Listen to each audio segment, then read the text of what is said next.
What I'd like to talk about today is the topic of child language development. Now, I know that you all are trying to develop a second language, but for the moment, let's think about a related topic, and that is how children develop their first language. What do we know about how babies develop their language and communication ability? Well, we know babies are able to communicate as soon as they're born, even before they learn to speak their first language. At first, they communicate by crying.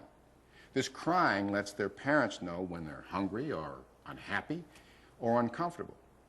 However, they soon begin the process of acquiring their language. The first stage of language acquisition begins just a few weeks after birth.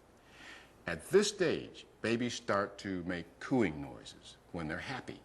Then, around 4 months of age, they begin to babble.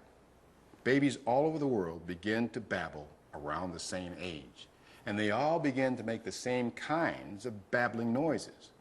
Now, by the time they're 10 months old, however, the babbling of babies from different language backgrounds sounds different. For example, the babbling of a baby in a Chinese-speaking home sounds different from the babbling of a baby in an English-speaking home. Babies begin a new stage of language development when they begin to speak their first words. At first, they invent their own words for things. For example, a baby in an English-speaking home may say baba for the word bottle or kiki for cat. In the next few months, babies will acquire a lot of words. These words are usually the names of things that are in the baby's environment, words for food or toys, for example. They will begin to use these words to communicate with others.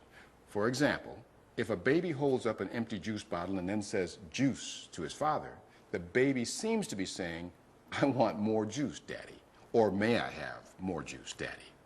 This word juice is really a one-word sentence. Now, the next stage of language acquisition begins around the age of 18 months, when the babies begin to say two-word sentences. They begin to use a kind of grammar to put these words together. The speech they produce is called telegraphic speech, because the babies omit all but the most essential words. An English-speaking child might say something like, "Daddy, up," which actually could mean, "Daddy, pick me up, please." Then, between 2 and 3 years of age, young children begin to learn more and more grammar. For example, they begin to use the past tense of verbs. In other words, they begin to learn the rule for making the past tense of many verbs. The children begin to say things such as, "I walked home," and "I kissed mommy." They also begin to overgeneralize this new grammar rule and make a lot of grammar mistakes. For example, children often say such things as, "I goed to bed," instead of "I went to bed," or "I eated ice cream," instead of "I ate ice cream." In other words, the children have learned the past tense rule for regular verbs, such as walk and kiss, but they haven't learned that they cannot use this rule for all verbs.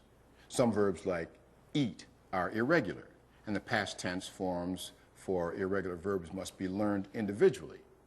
Anyway, these mistakes are normal, and the children will soon learn to use the past tense for regular and irregular verbs correctly.